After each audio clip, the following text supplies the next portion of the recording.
one more minute and we can get started. Hope everyone is having a good Thursday. I myself call it Friday Junior. Sure you heard this one before. Last one push for the week, and we'll see the weekend. Hopefully it's gonna be a sunny weekend.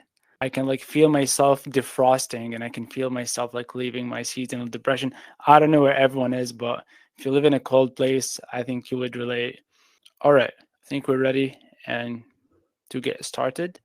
So thank you everyone for signing up and giving us some of your time to go through the topic. And I'm sure a lot of you heard by now. It's called Mastering Project Management, Efficiency, Success, and Compliance in obviously government contracting. Effective project management drives success across industries. From tech giants to government contractors, organizations leverage structured approaches to achieve goals efficiently. We'll get more to it. I think that's a lot of definitions that we'll understand a lot of it more once we get into the details. But before we get to that, I'd like to introduce myself really quickly. My name is Humam. I'm one out of three co-founders here at SamSearch, which is the AI platform. It's kind of the one-stop shop for government contracting. And I have one of the co-founders as well here joining me. I'm not sure they can turn on their camera and say hi, but I won't put them on the spot. Yeah. Hi, guys. Humam here. We have two Humams in the company. Unique name, but we're cousins, so it makes sense. A little bit about my background: an ex-tech manager. I worked in different technical roles, including in companies like Circle Medical, Expedia, and I did a lot of project management in these companies as well. And my fun fact about me is that I traveled over 30 countries and counting. And thank you for listening to me talk about myself. But what you'll learn today out of this session, we're going to talk about the project management fundamentals, which includes the core concepts, methodologies, and best practices, industries, leaders' approaches, what we can borrow from world-class execution, the financial impact when it comes to project management, so cost control, return on investments, and resource optimization. And then we'll get to the details on government contracting and project management, so how project management ensures deadlines, regulations, and performance. Lastly, how to build systems that deliver. But I want everyone, while we're talking about the fundamentals and the basic topic of project management, I want you to also try to relate and think about your day-to-day and how your workflow can be related to project management. And we'll get more into the details of government contracting later on. So let's get straight to it. What is project management? So I built this pyramid because I think it explains really quickly what is project management. And it's not so complicated. I know a lot of people try to complicate this concept, but it's really not. So it starts with initiation. In initiation, we define the project goals and feasibility. The outcome of that phase is trying to get a clear project charter or the go, no go decision, or in our terms, bid, no bid decision, right? When it comes to the next step would be planning, defining scope, timeline, and resources. And the goal of this step is to have a roadmap for our project, the grant charts, task list, and roles assigned, who's going to do what. Now let's get to the execution, implementing the project plan. Over here, we want the deliverables, reports, active stakeholder engagement. And this part is really tricky and it's in the middle. And it's going to set such a good, important tone to the entire project as a whole. Without this piece, obviously, there won't be a pyramid. And without the execution, there won't be a job. In this term, where we can kind of relate to in project management and government contracting, we're talking about pre-bid project management. There's also post-award project management. Let's focus first on pre-bid project management. The execution step could be multiple things. Is it the submission? Probably not. It would be more on the step of the writing the proposal. Do you guys can hear me okay? And see me okay? Yep. Sweet. Okay, sweet. So the execution step would be writing the proposal, for example, in the government contracting world. That would be the deliverable. And then the next step would be which is the next phase, monitoring and controlling. I like to simplify the step in one question. Are we on track? So in this step, we would be tracking our progress and making adjustments based off our progress. And the outcome of the step would be budget corrections, updated timelines, healthy delivery. And the last step would be the closure. A lot of people think submitting the bid or wrapping up the project is the end of it. I beg to differ. It's actually, there's a lot we can get from that last step of the closure, and that could be very important with the lessons. We need to apply the lessons in the last step, and that's a very essential step in the project management world. So we want to take a note of the lessons that are learned. We need to review the performance, whether it's personal performance or whether as an organization or as a one-man business or a 100 person business. We need to see what went well and double down on it in our next project, and what went wrong and try to eliminate it in our next project.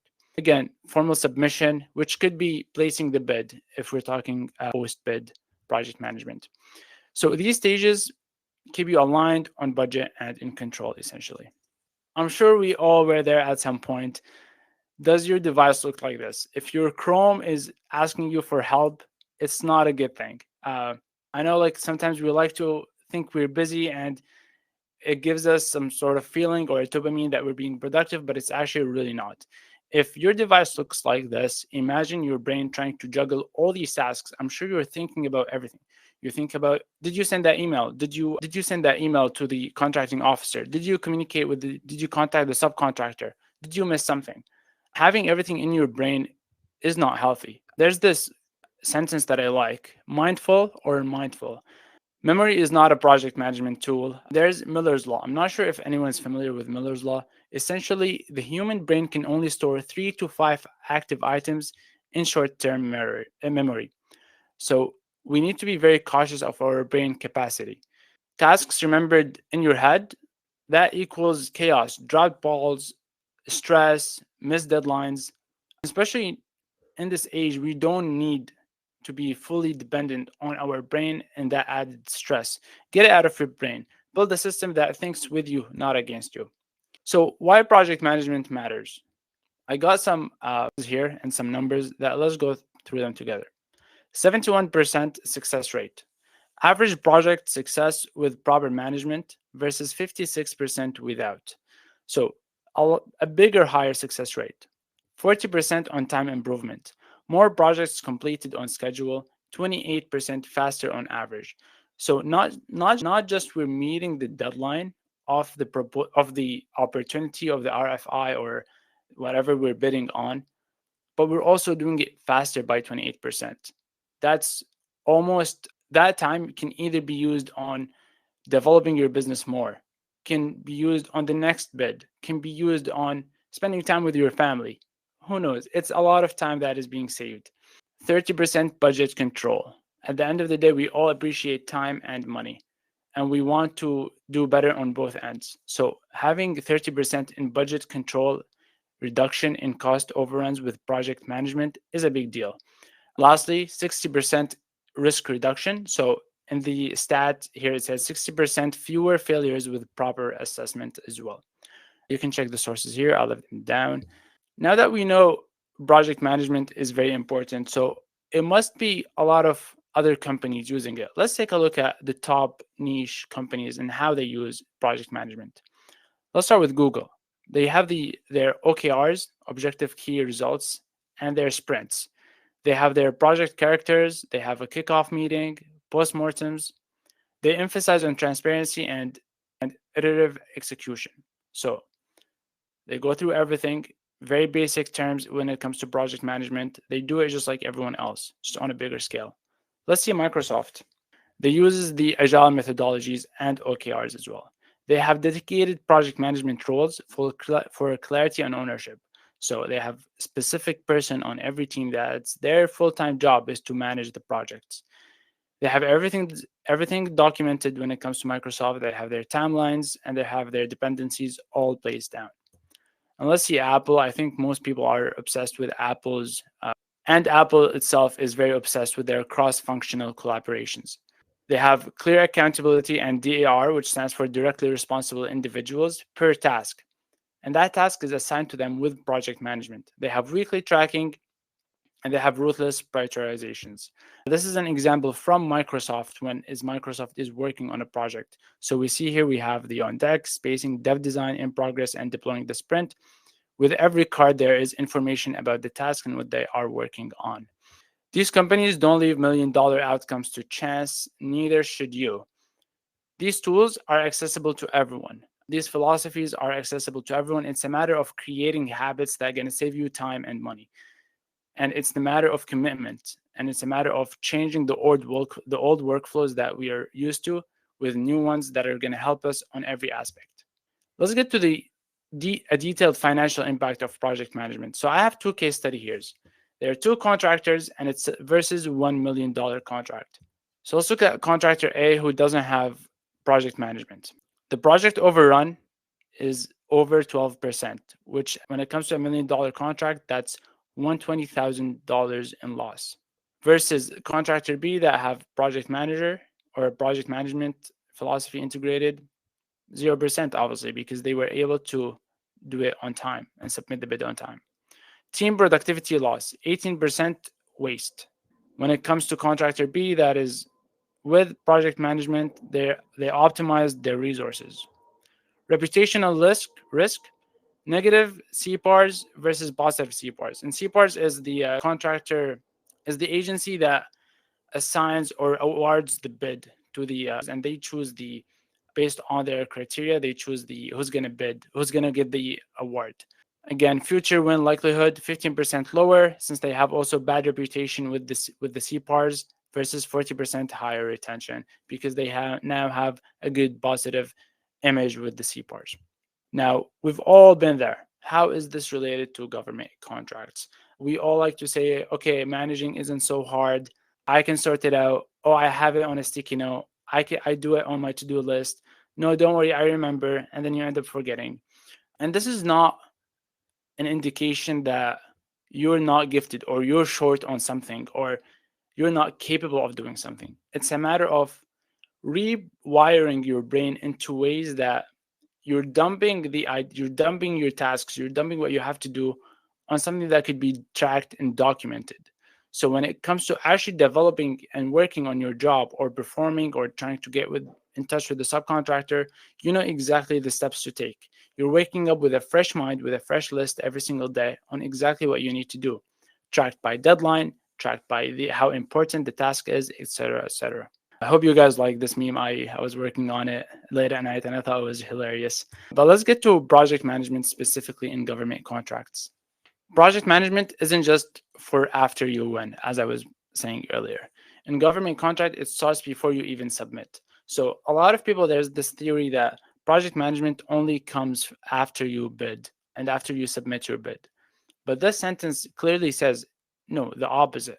And the reason why you need to set yourself up to bid, that when you're bid, you're not also hectic and you have to start the entire process again. Showing that you're organized to the contractor officer is also a way to show how capable of you are to do that job. Pre-bid project management is about positioning to win, not just responding to the RFP. Let's see the key focus areas and how to have an advantage on your competitors using project management. So I'll go with these points really slowly because they're very, very important. Don't worry, I'm going to be sending you a cheat sheet to your email tomorrow. Everything I'm mentioning will be written down in the cheat sheet. Also, when we go to the practices and the how-tos, I'll also be sending you that cheat sheet with the prompts included.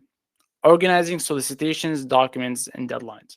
When we're browsing through opportunities, we at least try to find at least one contract that we like and we want to place a bid on, and we make a bid decision on it. All of these contracts that we're liking and we're favoriting, they're getting lost and we're getting distracted with which one we want to bid on. We're forgetting the deadlines of each one of them unless we use another method to track all of these contracts. But then again, you're having to open yourself another door that you have to use and go on, try to find it in the process, password resetting, all that kind of stuff. That all takes time subconsciously from us. Insights focusing on strengths. So we want to really capitalize on what is important to us and try to match our business with the opportunity and see the big points in that opportunity that we can capitalize on when it comes to our jobs, our past performances, our capabilities and what we can do. So we want to capitalize on these points. Missing or having poor project management make us miss these key points and make us miss exactly what to focus on exactly. This will kind of be clearer later on if it's not so clear right now. But essentially, to summarize it in a sentence, capitalizing on your strengths is what's going to make you get the award. And that's exactly what you should use for your advantage to use against your competitors as well. The next step would be identifying requirements early, like NAICS codes, set-asides, past performances. Identifying these requirements early on will also give you an advantage and is going to set a tone for the entire process of writing the proposal, drafting the outline of the proposal. When it comes to contacting the contracting officer when placing the bid, identifying these requirements early on really give you such a big advantage, because a lot of people only realize later down the line and they wouldn't be able to capitalize fully on these requirements, which takes us to the next step, also identifying compliance matrices. Knowing what you're bidding on and its regulations and compliance is such a big deal that it's 17% of lost contracts in 2022 were because bids were missing a compliance, something related to compliance, whether it's the wrong formatting in the proposal, whether it's they missed a specific FAR regulation that they didn't talk about in their proposal, etc., etc. But 17% for straight compliance issues are lost is a big percentage. To make sure we're not getting distracted, also, if we have a team, we also need to know who's doing what really specifically. When you're doing the same task every day, sure, it could be boring, but you also get better at it. If you have someone that is really good at capturing and finding these proposals, you should be able to tell them, okay, this is one of your core strengths. Let's have you work on it more and have you perform it as well. Same thing when it comes to the person that is leading writing the proposal. Same thing when it comes to the special people that have specific industry insights, or you want to use them in the proposal reviews. Those people as well, which is the subject matter experts, should also know their roles and have the direction. And that's essentially what project management is. You want to tell everyone who's doing what at what time. We also want to capitalize on the people that are outside our scope. So not specifically our team, but the people we're going to work with, the executors of the job, maybe. Our contacts could be the contracting officer, or could be someone else, like could be the prime that we're working on the contract with. And essentially having a CRM that all of these contracts and knowing their contacts and having access to them at all times. Lastly, we want to track all the tasks leading up to the submission day so we can submit all confidentially. We want to be confident when we submit the bid. I don't know if about you guys, but me personally, I believe in energy. And when I'm confident about something, it just performs better. And you want to make sure you're hitting every single check on the checklist. So when the day you bid, or when you shoot an email to the contracting officer, you also want to sound confident in that email and knowing that you checked everything off and didn't miss anything. Without project management here, deadlines slip, compliance is missed, and bids fail essentially. So it might not be as big of a deal for you, but it really is a big deal. And all the big dogs in the industry, they all have a project manager. They all have someone that is specifically their role to essentially tell who's doing what at what time and organize everything for the entire team. I mentioned earlier the compliance matrix. What is compliance matrix and why is it crucial? So it's a tool that maps every requirement in the solicitation to where it's addressed in your proposal. Here's an example. It could be the RFP section, and then we'll see the requirement. So past performance, for example, the proposal section is going to be 3. Owner is John. The status is complete. When we see Sarah, when it comes to the evaluation criteria in section 5, it's still loading. So she's still working on it. That's just an example of a compliance matrix. They could be different, but at least you want to have your compliance information, or what is the compliance and the opportunity, all written out in kind of a table view. So you check everything off as you go. So why does it matter? That way you ensure no requirement is missed. It makes it easy for reviewers to score your proposal. So let's say we're working with the SMEs, for example. It makes it easier for them to score your proposal and identify the areas you want to develop and work more on. It assigns ownership for each part of the response. It helps with modular reuse of content in future bids as well. So whatever you end up working on, let's say with the past performance and you're bidding on a very similar job in the future, you can also use that same paragraph again. A single missed requirement, even formatting, can disqualify you, as I was mentioning earlier.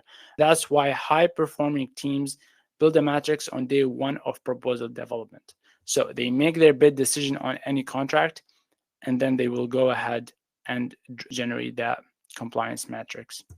Let's get more into details with project management in government contracting. We spoke a lot earlier on project management as a whole. We brought in Google, Apple, which is like, okay, cool, good for them, but let's see in how it is for us on our day-to-day basis. Why is it a bit more, why do we need to be more careful when it comes to government contracts?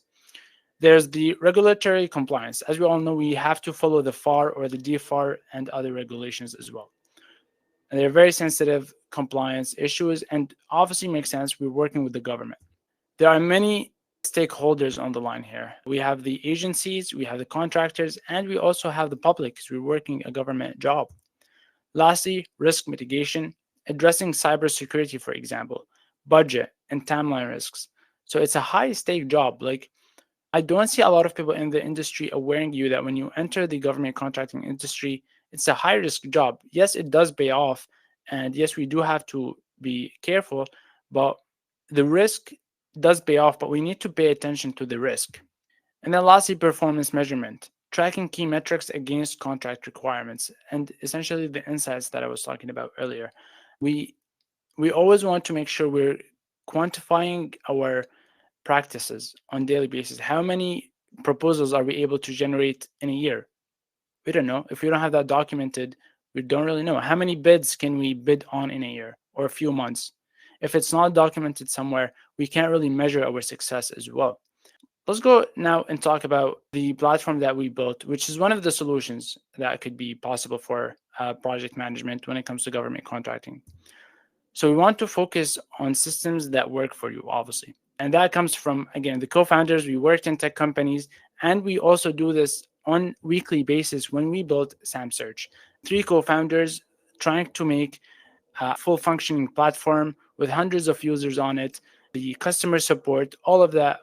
If we were not organized and managed our projects and had the sprints, we'd also be all over the place. And I hope we don't come off as like that, because internally we try to be organized as much as possible.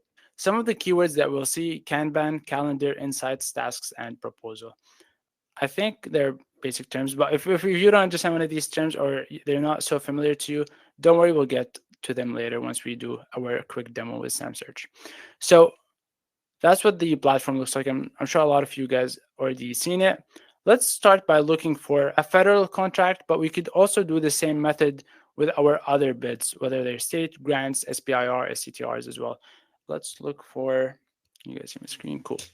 So we're going to look for search safety training. I just think it's like a broad, vague kind of industry. So let's get to it.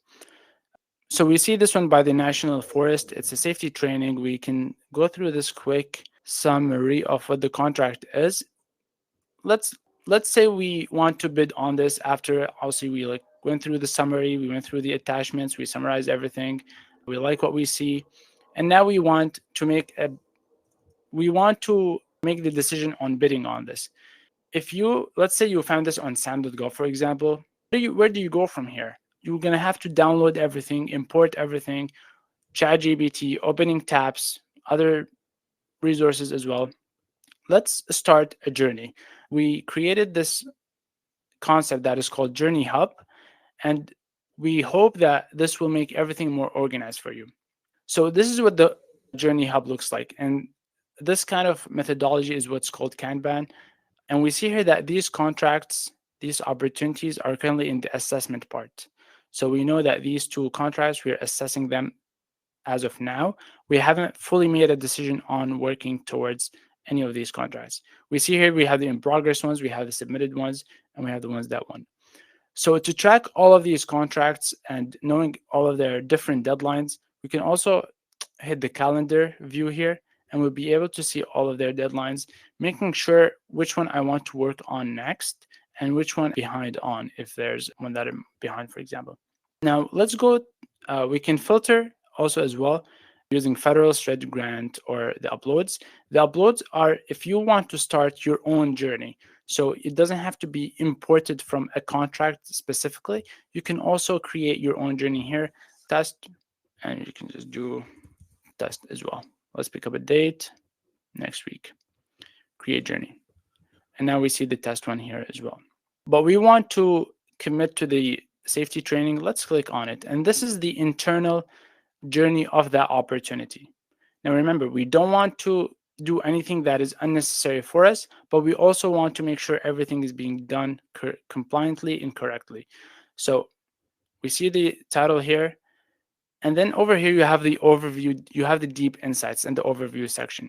The deep insights are essentially the key metrics or the key items or your strengths matched with the opportunity. So it's going to draft, the AI will be drafting me why I should commit to this opportunity. So it's going to write a quick blurb here on what my strengths are as a company. So it matches what's in my company profile. And I have like multiple documents here, my past performances, my capabilities, and it'll tell me why I should be awarded this contract.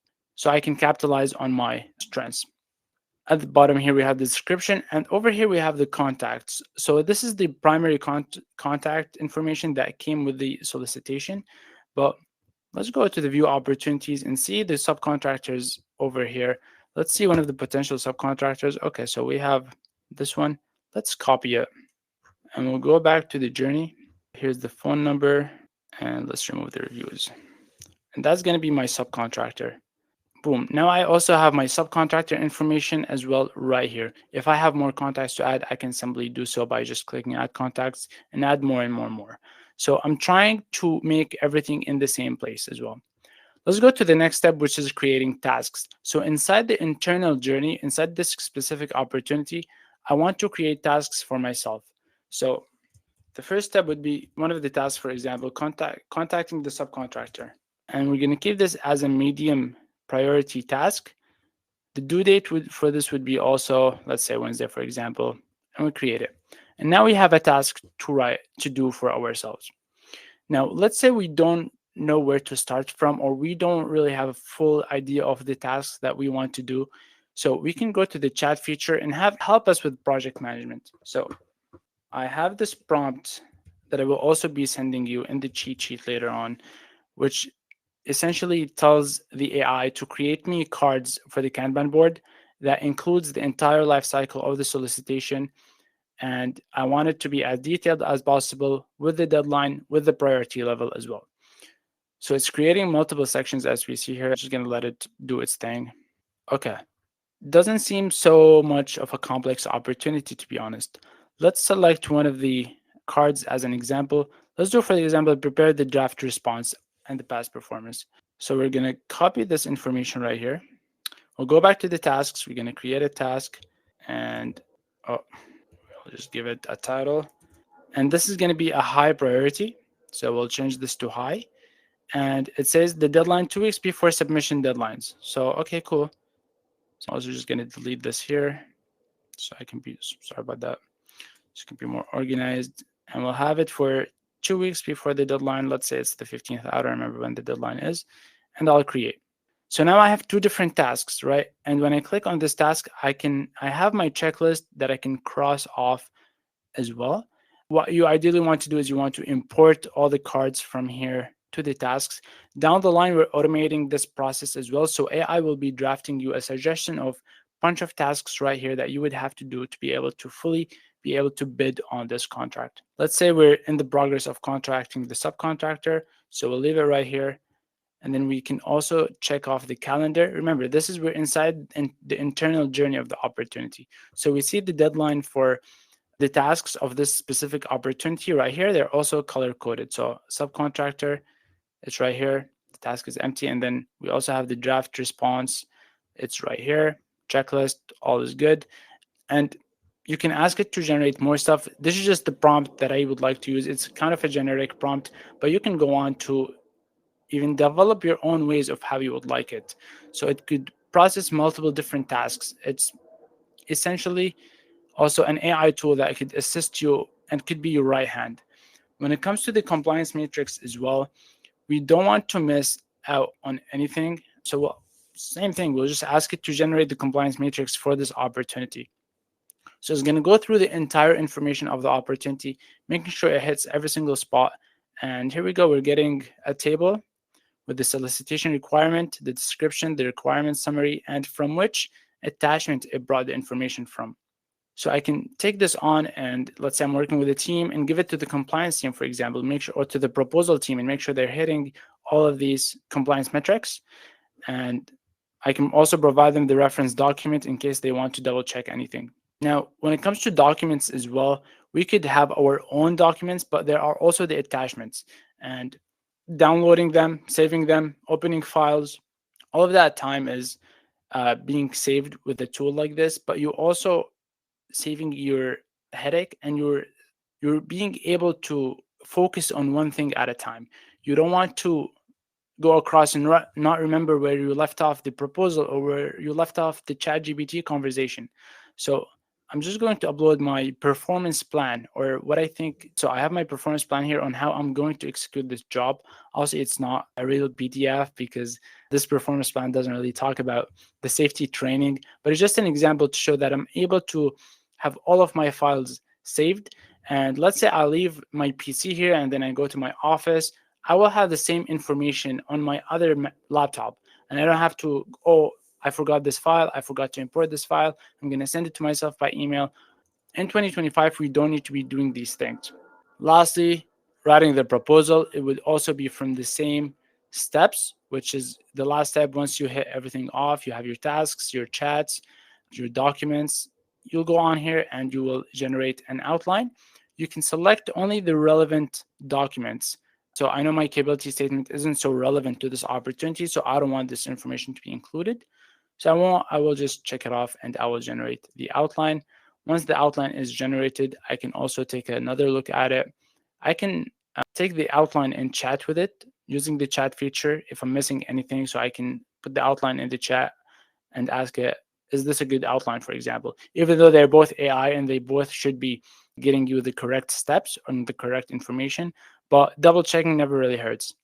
Great, we'll have a Q&A section right after this. So get your questions in the chat, and I'm just going to go through the chat once I'm done presenting, and we'll answer everything. So this is the outline that is being generated.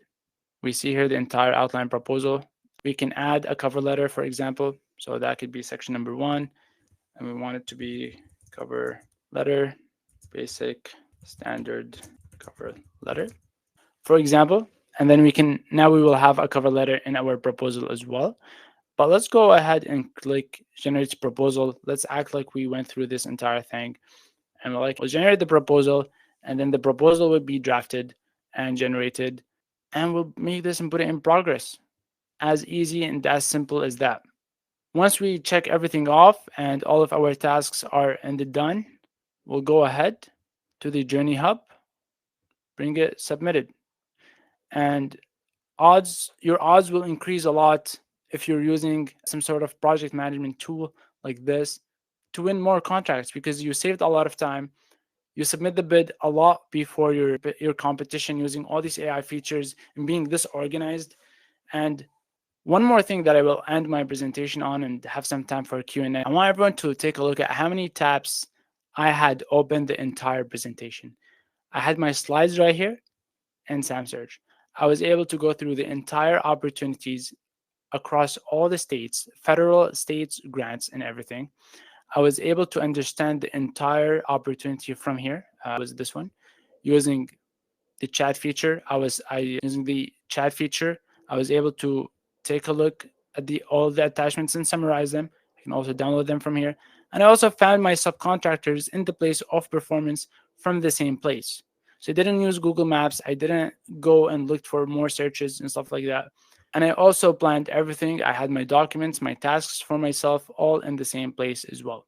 So thank you everyone for listening this far. I hope you stuck with me and was able to pay attention throughout the entire time.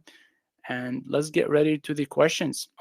My apologies if I missed this, but were you able to create a proposal in the AI based on the pieces you entered? So if we go to the proposal right here, we see that it's currently in progress, But yes, it's currently writing the proposal of the opportunity itself. But it's obviously still in progress. But once it's done, actually, I forgot to show this step. Once the proposal is done, you can fully edit the entire proposal over here.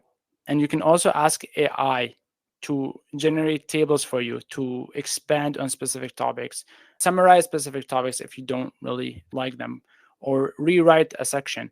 Once you're all done, the only thing you would have to do is just download the proposal, and then you can go ahead and place the bid.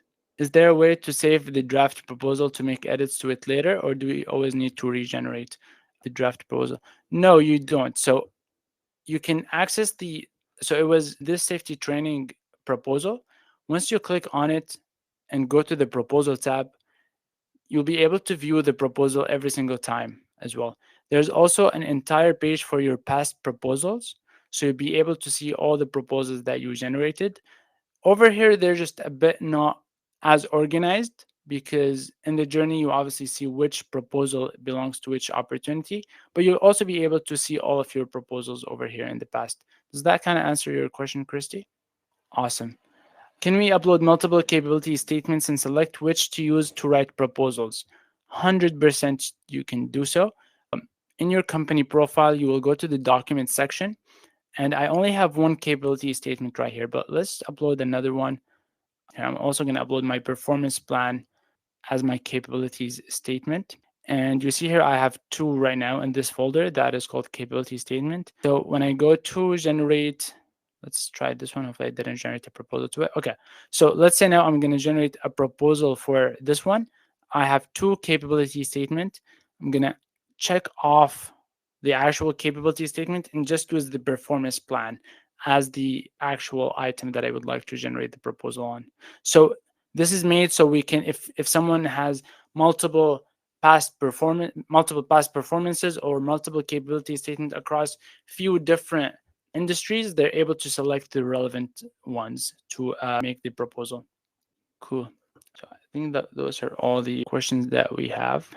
Also, if you have any question regarding the presentation, let me know. All the saved opportunities like Excel. Okay, just to understand, just to make sure I understand your question. Instead of using Excel to view all, is there a feature to download all saved opportunities like Excel? You don't, unless you want to download them yourself, you can see your saved opportunities right here. And these are all your favorite leads per se, and the ones you're interested on. So you can just, when you're browsing, for example, for procurement, you click save and you'll be able to see them in the saved opportunities. Only here you'll be able to also set reminders for yourself, so you can get an email when the deadline is nearby to be able to bid on that opportunity as well. Yes, so I will be sending the slides along with a cheat sheet that includes the prompts and includes the tips and tricks on how to use the Journey Hub feature on SamSearch. I'm really glad, Christy, that you learned a lot. I just want to mention very briefly that we are currently working on an exciting update for our AI proposals. So we're trying to make the process even simpler and streamlined, and then we will have more AI features in the editor, so we can make the final touches even faster. But we will hopefully write to you guys about it when it's out. I just wanted to mention it briefly. Yeah, so it would be this page. Drafting the proposal and the outline with the chat will be also a lot easier. Rumor has it that you won't even need to chat anymore, but what do I know? Stay tuned, everyone. Any meetings on proposal writing? I won't commit to anything, Garrett, but if you're asking, we'll stay on the lookout as well for another webinar. Okay, so that adds up.